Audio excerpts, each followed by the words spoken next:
TypeScript की बात करते हुए सबसे पहले तो हमें ये देखना पड़ेगा कि टाइपस्क्रिप्ट की हमें जरूरत क्या पड़ी है। हमें पता होता है कि टाइपस्क्रिप्ट पे कंपाइलर ने हमारे जो है कोड को कंपाइल करके जावास्क्रिप्ट में लेके जाना है, जावास्क्रिप्ट ने अल्टीमेटली ब्राउजर पे जाना है। तो आखिर आप बीच में ये टाइपस्क्रिप्ट कहाँ से आ गई, इसकी क्या जरूरत पड़ गई, ठीक है। तो टाइपस्क्रिप्ट हमारे पास आने की रीजन ये थी कि अब .js की एक्सटेंशन के साथ हमने ये फाइल बनाई है। यहाँ पे इसके अंदर कुछ ना कोड यूज करते हैं जावा, प्योरली जावास्क्रिप्ट का, ठीक है। यहाँ पे एक मैसेज नाम का बना लेते हैं वेरिएबल, उसके अंदर हम स्ट्रिंग डाल देते हैं, ठीक है। एक हेलो नाम की स्ट्रिंग डाल दी। फिर उसके बाद मैंने कहा कि नहीं भाई मुझे मैसेज में नंबर पास करना है, ठीक है। मैंने 2 पास कर दिया। उसके बाद जो है इक्वल साइन है, ठीक है। और उसके बाद जो है हमने मैसेज के अंदर कहा कि नहीं जी भाई हमें तो यहाँ पे कोई बूलियन पास करना है, टू फॉर समथिंग, ठीक है। और जावास्क्रिप्ट हमें अलाउ करता है, ठीक है। और कोई भी देख लें, आपको कहीं कोई एरर नहीं, कुछ नहीं है, आराम से आप कंसोल कराना चाहें तो भी करा लेंगे। अगर आपने वार का कीवर्ड यहाँ नहीं यूज किया और बिल्कुल इधर नीचे आके यूज कर लिया है तो इसको भी अलाउ करता है। इसको अलाउ करने की फिर जावास्क्रिप्ट को कैसे पता चलता है, तो उसका आंसर जनाब ये है कि जावास्क्रिप्ट में एक होस्टिंग होती है। होस्टिंग क्या होती है भाई? होस्टिंग ये होती है कि जावास्क्रिप्ट जैसे ही अपनी कोड को देखता है तो सबसे पहले वो जितने वेरिएबल फंक्शन जो कुछ होते हैं पूरी की पूरी अपने पास टॉप पे डिफाइन कर लेता है। तो इसलिए उसको फर्क नहीं पड़ता कि हाँ आपने वेरिएबल का कीवर्ड बाद में यूज किया है और नाम पहले यूज करके, और उसको बेशक आप चाहें तो यहाँ पे सेकंड पे कंसोल करना चाहें तब भी उसके पास अवेलेबल होगा। द रीजन इज होस्टिंग, क्योंकि उसके पास पहले ही सारी डेफिनेशन सब कुछ मौजूद है। और फंक्शंस के केस में देखें तो और भी मजे की चीज होती है।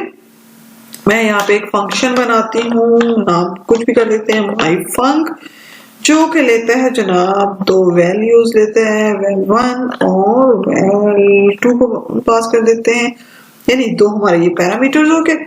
हम कहते हैं कि ये हमारा फंक्शन हमें रिटर्न में क्या देगा जी? रिटर्न में हमारी जो val1 और val2 होगा ना उसको ऐड करके हमें वापस कर रहे हैं, ठीक है। तो अब जब हम इसको कॉल करेंगे, ट्रस्ट मी आप माई फंक के अंदर कुछ भी पास करें, ठीक है। हमने ऊपर तो ये एक्सपेक्ट करें ना जब हम 2 नंबर्स को ऐड करा रहे हैं कि हम 2 नंबर्स पास करेंगे, ठीक है। हमने यहाँ पे माई फंक को कॉल कराया, उसके अंदर 2 नंबर ही पास किए हैं बड़ी शराफत के साथ, लेकिन अगली लाइन पे हम गए और हमने कहा कि नहीं भाई हमें तो यहाँ पे 2 की बजाय ना 1 ही मैं बूलियन पास कर देती हूँ। तो जावास्क्रिप्ट दूसरे आर्गुमेंट का फिर क्या करता है? दूसरे आर्गुमेंट में भी सिंपल उसके पास आ रहा है, वो अनडिफाइंड कर देता है। चलो जी बात खत्म हो गई। यानी यहाँ पे हमने अगर सिर्फ बूलियन पास कर दिया तब भी, अब अगले लाइन ऑफ कोड में आप जाए ना, आप कुछ और पास कर दें, स्ट्रिंग भी पास कर दें, वो उसको भी अलाउ कर देगा। तो जो इस तरह की चीजें थी, नो डाउट कि फ्लेक्सिबिलिटी है ये जावास्क्रिप्ट की, और अगर इसको सही तरीके से यूज किया जाए तो ये हमारे लिए कोड लिखना बहुत इजी भी होता है, बहुत यूजफुल भी है। लेकिन जब एक डेवलपर काम कर रहे हैं तब तक तो ठीक है, जब बड़ी बड़ी एप्लीकेशन होती हैं, बहुत से डेवलपर्स काम करते हैं, बहुत मैसी हो जाते हैं कोड, तो वहां पे ये प्रॉब्लम्स आ जाते थे कि किसी एक डेवलपर ने उसको किसी और सेंस में यूज किया उस वेरिएबल को, दूसरे ने जाके कुछ और ही कर दिया उसका, ठीक है। तो जब छोटी एप्लीकेशन में अभी भी आप बिल्कुल जावास्क्रिप्ट में काम कर सकते हैं, आपको टाइपस्क्रिप्ट की जरूरत नहीं है, लेकिन लार्ज एप्लीकेशंस के लिए और अगर आप चाहते हैं कि कुछ सेंसिटिव है इस तरह का कोड तो फिर आप डेफिनेटली टाइपस्क्रिप्ट को यूज करें। चलें, तो अब हमें यह पता चल गया कि हमें जरूरत क्यों पड़ी टाइपस्क्रिप्ट की। तो अब हम टाइपस्क्रिप्ट काम कैसे करती है, टाइप का मतलब क्या होता है? तो टाइप का मतलब यानी वैल्यू का, वो कहता है कि जो भी वैल्यू आप पास करते हैं ना वो उसकी एक शेप होती है। अब इस बात का क्या मतलब हुआ कि वैल्यू की शेप होती है? भाई वो कहता है कि आपकी ना टाइप ऑफ ऑपरेटर आप यूज करते हैं, हाँ करते हैं, हाँ किसी भी वेरिएबल में हम टाइप ऑफ चेक करके चेक कर सकते हैं उसके अंदर कौन सी डाटा टाइप। तो टाइपस्क्रिप्ट कहते हैं मैं भी कौन सा काम करूँ, यही तो काम कर रहा हूँ। क्या मतलब? यानी हर लैंग्वेज की कुछ प्रिमिटिव डाटा टाइप्स होते हैं, तो जावास्क्रिप्ट के भी हैं, हाँ बिल्कुल हैं। कौन कौन से हैं? ये 7 डाटा टाइप्स हैं, null, undefined, boolean, string, number, bigint और सिंपल, ठीक है। तो टाइपस्क्रिप्ट करता क्या? जो हम वेरिएबल डिक्लेयर करते हैं, कोई ऑब्जेक्ट बनाते हैं, अरे बनाते कुछ भी बनाते हैं, वो सिंपल देखते हैं कि इसके अंदर कौन सी डाटा टाइप है, वो ही डाटा टाइप उसको साइन कर देता है। उसके बाद जब एक वेरिएबल में हमने 1 डाल दी तो वो दूसरी को कहता है कि ठीक है बस ये इसके अंदर यही होगी, अब दूसरी में अलाउ नहीं कर रहा। ओ इट मींस मतलब एक डाटा टाइप भी चेक करते हैं, जी बिल्कुल यही काम करता है और कुछ नहीं करता, ठीक है। तो यहाँ पे एक और आपको इन्फर का वर्ड बहुत ज्यादा यूज होगा कि जी टाइपस्क्रिप्ट का कंपाइलर इन्फर कर लेता है। अब इस बात का क्या होता है? हम एक बनाते हैं वेरिएबल, नाम कुछ भी कर दें, माई वार कर देते हैं और उसके अंदर पास कर देते हैं एक नंबर, ठीक है। अब ये एक वेरिएबल है जिसके अंदर हमने एक माई वार का वेरिएबल जिसके अंदर 2 पास कर दिए। अब यहाँ पे अगर आप कर्सर रखें तो ऊपर आप देखें let my war colon number, ये जो कॉलन नंबर है अब इसे ये डाटा टाइप इसको असाइन कर दी है माई वार, क्योंकि अब इसके अंदर जो है ना नंबर टाइप की जाएगी। ये कैसे हो सकता है, मैं चाहूँ तो कोई दूसरी पास कर दूं। चलो तो पास करके देखें फिर। माई वार इज इक्वल टू, आप जहाँ पे आप स्ट्रिंग डालेंगे और स्ट्रिंग में कुछ भी पास कर देते हैं, जैसे हम हेलो पास कर देते हैं। तो रेड लाइन हमारे पास आ चुकी है, ठीक है। माई वार के नीचे उसने क्या किया, आपको एरर दे दिया। उसने कहा कि ना भाई ना, आप, मैं टाइप स्क्रिप्ट हूँ, आपने जब कहा ना कि इसके अंदर नंबर जाने वाला तो बस इसके अंदर नंबर ही जाने वाला। वो कहता है खुद से इन्फर कर लिए मैंने, जैसे ही आपने 2 पास किया ना तो खुद से इन्फर कर लिया कि अब इसके अंदर नंबर टाइप का जाएगा। तो इस तरह इसको हम कहते हैं कि इम्प्लिसिटली जो है ना उसने खुद से इसको जो है ना ये दे दिया। और अच्छा, तो क्या एक्सप्लिसिटली भी कुछ होता है? हाँ होता है। वो क्या होता है? वो ये होता है कि जैसे लेट आपने कोई दूसरा माई वार 2 है, ठीक है, ऐसा करते हैं लेट माई वार 2 कर देते हैं इसको, ठीक है, ताकि जब चलो लेट माई वार हो गया तो इसको क्या करते हैं, अब इसको हम अब डाटा टाइप खुद बता देते हैं। हम कहते हैं कि भाई इसके अंदर ना सिर्फ बुलियन जाने वाला है, कुछ और नहीं जाएगा, ठीक है। और इज इक्वल टू हम ऐसे जो है ना 2 पास कर देते हैं, ठीक है।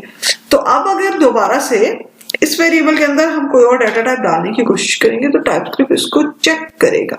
जब इस तरह से हम डाटा टाइप खुद से कुछ दे देते हैं तो इसको हम कहते हैं कि हमने इसको एक्सप्लिसिटली जो है इसको ये डाटा टाइप असाइन कर दी। सिंपल इज दिस, ये होता है। इन्फर वो खुद से कर लेते हैं और जिसके लिए हम कहते हैं कि इम्प्लिसिटली वो उसको कर लेते हैं, और एक्सप्लिसिटली जब हम बाहर से उसको खुद से डाटा टाइप बता देते हैं कि इसके अंदर ये डाटा टाइप जाने वाली है, ठीक है। तो सिस्टम चेक किस तरह से करता है, हमने देख लिया कि डाटा की प्रिमिटिव जो टाइप्स हैं इस तरह के। तो फिर अगली बात आती है कि हमें कौन कौन से एरर्स मिलने वाले हैं। तो हमें 2 मेन टाइप के एरर्स मिलते हैं, एक होता है सिंटेक्स एरर, एक होता है टाइप एरर। सिंटेक्स एरर हमें कब मिलेगा? हर प्रोग्रामिंग लैंग्वेज की एक ग्रामर होती है जिसके अंदर उसके कीवर्ड, वेरिएबल कैसे बनेंगे, अरेज किस तरह से हैंडल होंगी, ये सारी चीजें डिफाइंड होती हैं, कीवर्ड स्पेशली, ठीक है, और ऑब्जेक्ट कैसे होंगे, उनको एक्सेस कैसे किया जाएगा, ये सारी चीजें। तो इस वो पूरी की पूरी ग्रामर किसी भी लैंग्वेज की, तो उसको कहते हैं सिंटेक्स। अगर हम सिंटेक्स में कोई भी गड़बड़ करेंगे, कोई कीवर्ड गलत लिखा, वेरिएबल गलत तरीके से डिफाइन किया, यूज कुछ भी इस तरह की गड़बड़ होगी तो वो होगा हमारा सिंटेक्स एरर। और टाइप एरर क्या होगा? ये देखिए हमें पता है कि जावास्क्रिप्ट सारी ऑब्जेक्ट टाइप है, ऑब्जेक्ट की कुछ प्रॉपर्टीज उसके ऊपर होती हैं, तो वहां पे जब उनकी टाइप्स में हम कुछ गड़बड़ करेंगे तो वो हमें टाइप एरर देगा। जैसे चले एग्जांपल ले लेते हैं, लेट का कीवर्ड है, तो हम अगर हमें लेट करके और उसके बाद सोने पे सोगा वेरिएबल के ऊपर नाम भी दे देते हैं और उसको वैल्यू भी साइन कर देते हैं। अब ये क्या है? सिंटेक्स है। क्यों? देखिए फर्स्ट वाला लेट को आप देखिए ना, ये ब्लू कलर इसका कलर चेंज है, ठीक है, ये वेरिएबल है, इसको समझ आ रहा है कि ये कीवर्ड है उसके वेरिएबल के लिए, ठीक है। तो दूसरे वाला लेट, अब यहाँ पे वो क्या एक्सपेक्ट कर रहा था? यहाँ पे एक्सपेक्ट कर रहा था कि वेरिएबल का नाम होगा, जबकि हमने एक और लेट दे दी। अब इस लेट को उसको ये मतलब एक कीवर्ड के बाद वो दूसरा कीवर्ड, तो ये न्यू वाला, इस तरह का कोई उसके पास ग्रामर में ऐसा कुछ मौजूद नहीं है कि ये क्या चीज है, ठीक है। तो अब ये इस पे टाइपस्क्रिप्ट कंफ्यूज है, उसका सिंटेक्स ही गलत है। तो अब जो है ना इस तरह का जो भी आपका एरर आएगा तो वो होगा आपका सिंटेक्स एरर, ठीक है।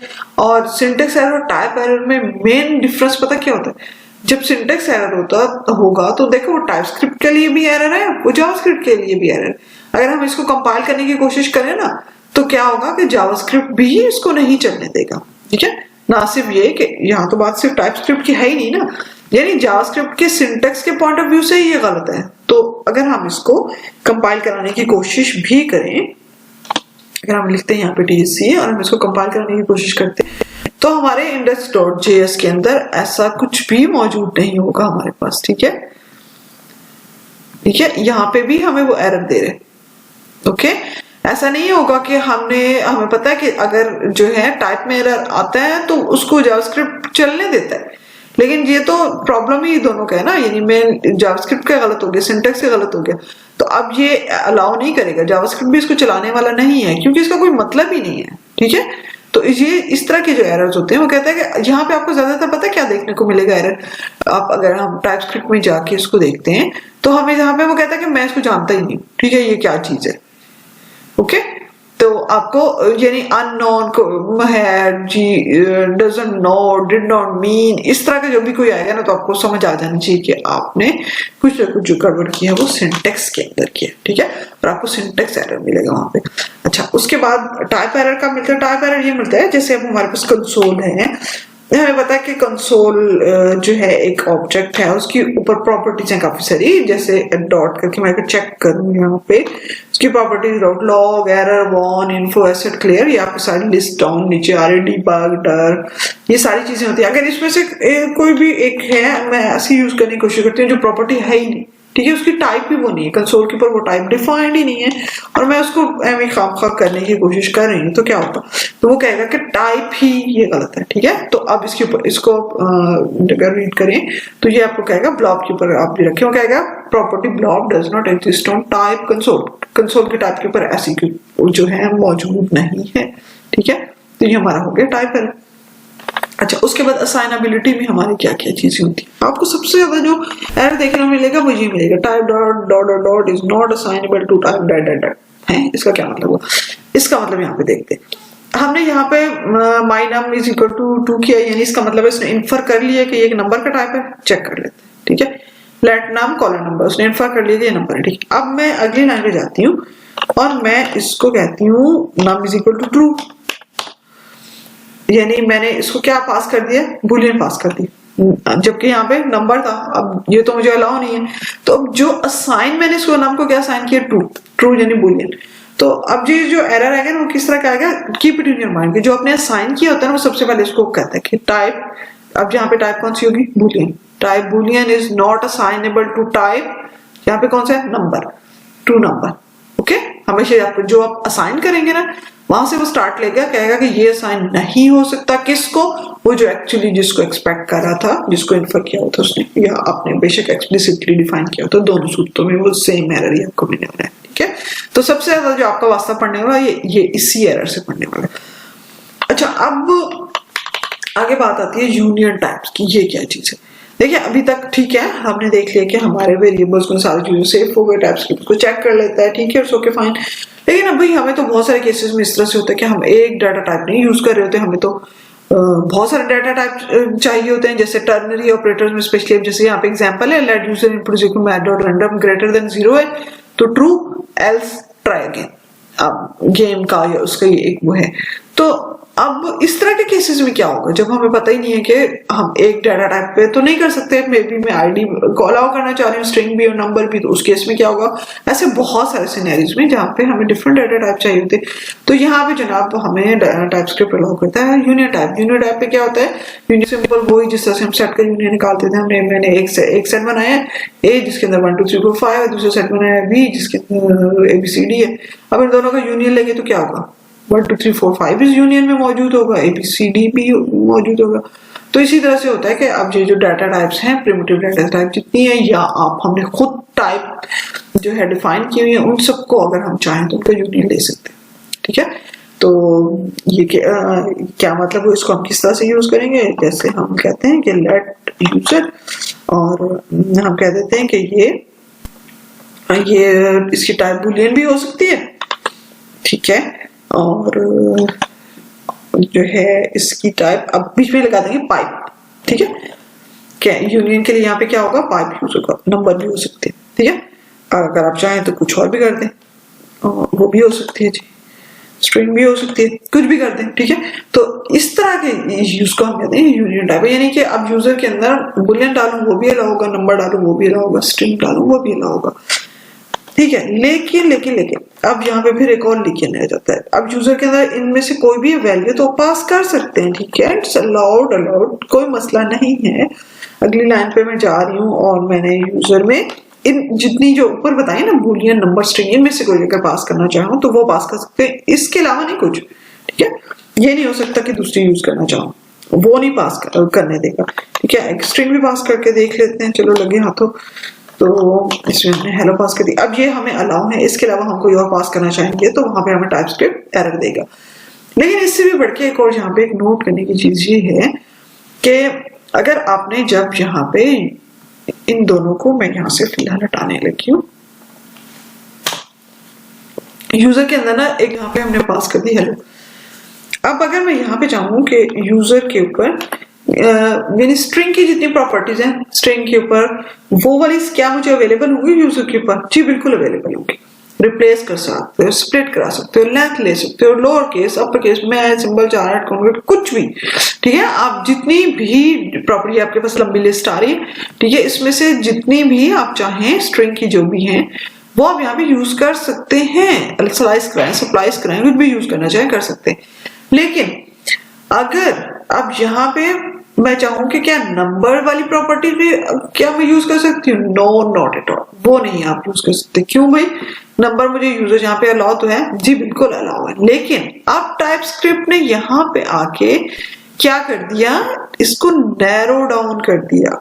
नैरो डाउन करने का क्या मतलब हुआ? नैरो डाउन करने का मतलब ये है कि आप ठीक है आप इनमें से कोई भी चीज वैसे तो यूज कर सकते हैं, लेकिन जब आपने यहाँ पे स्ट्रिंग पास कर दिया तो अब वो यहाँ तो आपको भी चेक करना उसका बनता है ना कि आप स्ट्रिंग के ऊपर अगर आप नंबर की सारी प्रॉपर्टीज यूज करना शुरू कर दें तो फिर तो हो गया काम, ठीक है।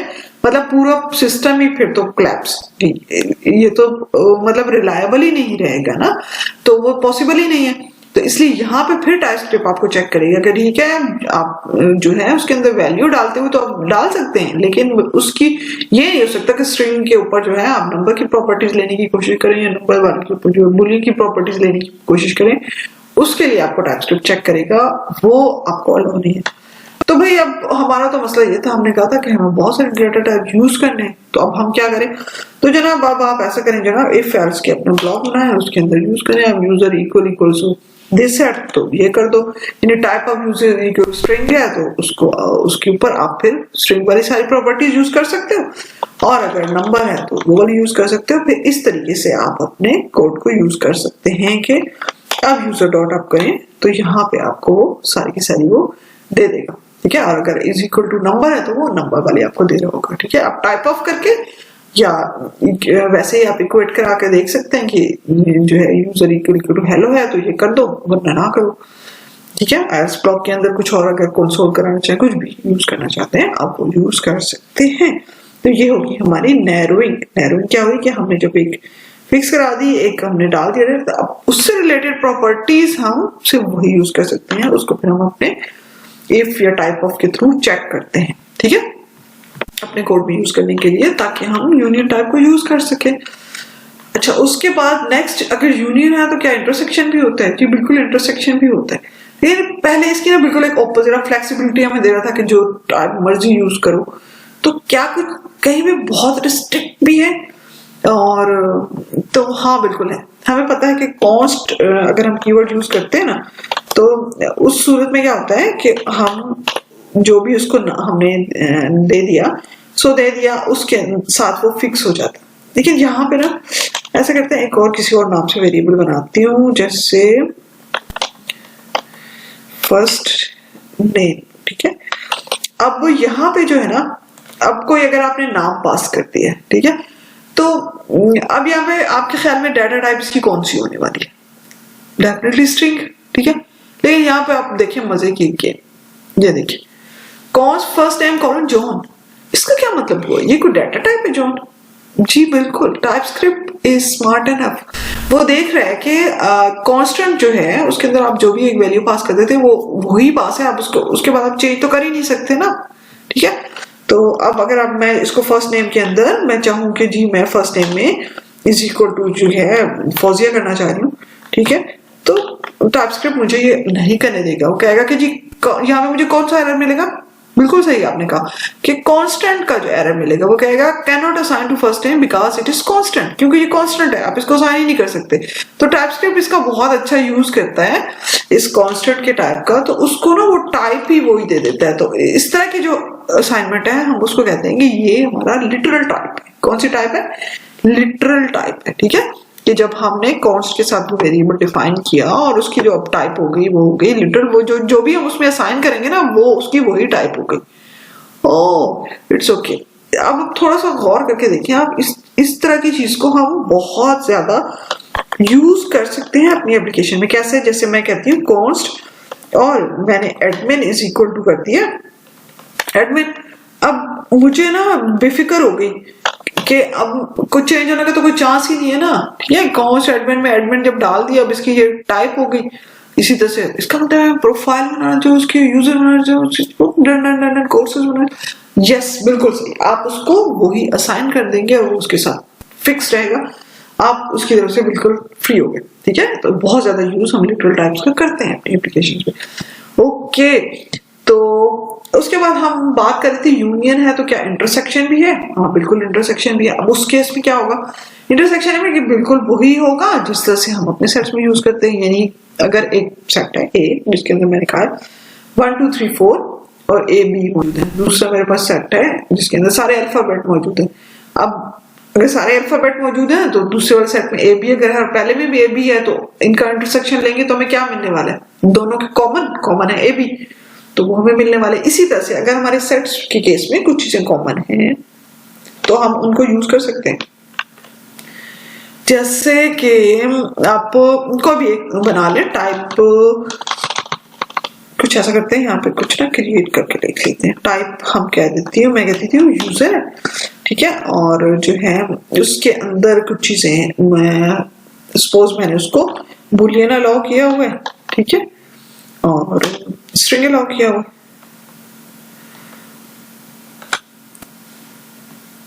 इसको इसके इक्वेट कर देते हैं, ठीक है। अच्छा, अब अगर ये मैंने कर दिया यूजर के अंदर, एक और मैंने कोई बना दिया है, एक एडमिन का बना लेती हूँ टाइप, ठीक है। और उसके अंदर भी कुछ इसी तरह की चीजें हम अलाउ कर देते हैं, सी कंट्रोल वी करते हैं, और यूजर की बजाय इसको हम कर देते हैं एडमिन करते हैं, ठीक है। ओके, अब इसके अंदर भी कुछ चीजें अलाउ है। सपोज इसके अंदर बुलियन है और उसके अंदर बुलियन नंबर और स्ट्रिंग है। अब ये जो है ना बुलियन, इसके अंदर कॉमन है। अब अगर मैं कोई तीसरी जगह पे इन दोनों को यूज करना चाहती हूँ, अब इनका इंटरसेक्शन में यूज अगर लेना चाह रही हूँ, ठीक है, तो उस केस में क्या होगा, लेट यूज इट, ठीक है, ये यूजर 1। अब अगर मैं चाहती हूँ कि इन दोनों की जो इंटरसेक्शन है मैं उसको यूज करूं, तो उस केस में मैं किस तरह से यूज कर सकती हूँ, उसके लिए हमारे पास होता है एमसेट का कीवर्ड। हम कहते हैं कि जी इसमें हम यूज कर रहे हैं यूजर और साथ इंटरसेक्शन करा रहे हैं हम इसकी किसके साथ, एडमिन के साथ, ठीक है। तो यहाँ पे हम दूसरा लिख देते हैं एडमिन, ठीक है। अब इन दोनों का जो कॉमन है ना क्या है, बुलियन। अब हम इस टाइप यूजर 1 के अंदर वो यूज कर सकते हैं, ठीक है। इन दोनों के कॉमन बुलियन के अंदर जो भी वैल्यू हम डालेंगे, अगर हमने कोई ऑब्जेक्ट बनाया होगा तो उसके अंदर जो भी कॉमन चीजें होगी हम उसको यूज करें। इस तरह की चीज को हम कहते हैं कि इंटरसेक्शन करना, ठीक है। दोनों का जो भी कॉमनैलिटीज है दोनों सेट्स की, वो हम वहां पे यूज कर सकते हैं। यहाँ पे थोड़ी सी ना कुछ ट्रिकी चीजें भी है, जब इसको यूज करते हैं तो उसमें कुछ जो है ना एक गौचा है जिसकी पे बात की जा सकती है, लेकिन उसको डिटेल में फिर कभी बात करेंगे। अभी फिलहाल आपके समझने के लिए इतना काफी है कि इंटरसेक्शन में एक्चुअली ये यूज होता है। अब यहाँ पे ना एक आता है डेंजर जोन। क्या डेंजर है भाई वहां पे, यहाँ पे डेंजर पता क्या है कि यहाँ पे हमने देखिए हमने खुद से टाइप बनाई है, हमने उसको बुलियन नंबर दिए और उनका इंटरसेक्शन कराया। अगर कोई आपसे कहे कि जनाब आप इस तरह का कोड लिखें जिसके अंदर स्ट्रिंग का और सपोज नंबर्स का इसका इंटरसेक्शन ले, आप खुद सोचें क्या ये पॉसिबल है? स्ट्रिंग तो डाटा टाइप भी बिल्कुल डिफरेंट है, नंबर तो डाटा टाइप भी बिल्कुल डिफरेंट है, ये तो पॉसिबल ही नहीं है ये वाली टाइप, ठीक है ना। अगर मैं कहती हूँ कि ये टाइप इज इट पॉसिबल, तो आपका क्या ख्याल है? मैं कहती हूँ इज इट पॉसिबल कि इस टाइप के अंदर जो है मैं दोनों चीजें लेना चाहती हूँ कि मैं इंटरसेक्शन कराना चाह रही हूँ नंबर्स की, और नंबर की इंटरसेक्शन होगी इसके साथ जी क्या देते हैं जी स्ट्रिंग के साथ कराना है, ठीक है। अब यहाँ इस केस में क्या होगा भाई, ये तो पॉसिबल ही नहीं है, इट नेवर हैपन, ठीक है। नंबर बिल्कुल डिफरेंट डाटा टाइप है, स्ट्रिंग बिल्कुल डिफरेंट डाटा है, ये तो इस केस में हमें क्या मिलना चाहिए, नेवर। उसने कहा भाई हो ही नहीं सकता, इसको मैं एक डाटा टाइप दे रहा हूँ, नेवर, पॉसिबल ही नहीं है। ओके, तो keep it in your mind कि प्रिमिटिव जो डाटा टाइप्स हैं उनकी इंटरसेक्शन नहीं हो सकती, दैट कैन नेवर हैपन, तो वहां पे उसको नेवर लिखा। आई होप सो कि आपको ये अच्छा लगा होगा, आप इसको खूब प्रैक्टिस करें ताकि हम जल्दी से मूव ऑन करें, टपल्स पे बात करें, ऑब्जेक्ट पे बात करें और साथ साथ कोशिश करेंगे कि हम कुछ और चीजें भी साथ ही अगली वीडियो में कवर करें, ताकि एटलीस्ट 3 वीडियोस के अंदर ये फुल कवर कर लें। फिर उसके बाद जो है ना हम एक लाइव सेशन लेके उसके अंदर कोडिंग करेंगे मिलके, ठीक है। Till then bye bye.